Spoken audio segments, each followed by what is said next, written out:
Assalamualaikum dan salam sejahtera. Saya Raja Naurah Wayani binti Raja Nur Firdaus Kashfi melaporkan bagi TV PSS Semaputra. Pada hari ini, bertanggalkan 14 Mac 2026, Semaputra dengan jayanya menjalankan program Iftar in the Park sempena bulan Ramadan bagi menghimpunkan ibu bapa, guru dan murid.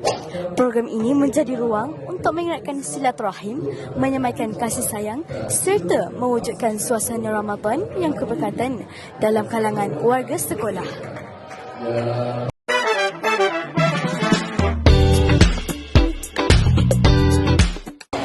Baiklah, kini saya bersama dengan Dr. Nur Azwadi. Tuan, bagaimanakah program ini dapat mengeratkan hubungan antara guru, murid dan ibu bapa? Baik, terima kasih atas soalan tersebut. Jadi hari ini kita ada program Iftar in the Park. Jadi seperti yang dapat kita lihat, hari ini kerjasama erat di kalangan ibu bapa, terutamanya KSIB lah, menjayakan program ini di mana kita jemput semua ibu bapa bergabung tenaga untuk membawa makanan, berbuka bersama-sama dan juga guru-guru juga bersama dengan ibu bapa. Jadi kita nampak kerjasama erat di antara semua ibu bapa dan guru-guru dalam menjayakan program ini. Baiklah, terima kasih Tuan. Kini saya bersama dengan Ahmad Fadil dari kelas 4H. Baiklah, saudara, apakah perasaan anda apabila dapat bertemu dengan ibu bapa dan berbuka puasa pada hari ini?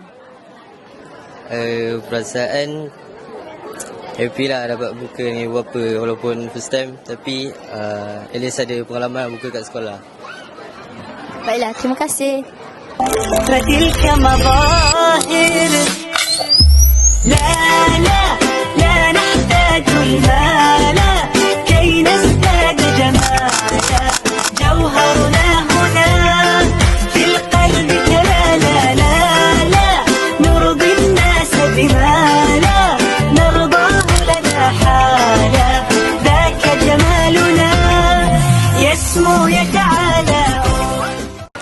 Diharapkan melalui program ini, nilai kebersamaan, kesyukuran dan keberkatan Ramadan dapat dirasai serta meninggalkan kenangan yang indah dalam kalangan warga sekolah dan keluarga masing-masing.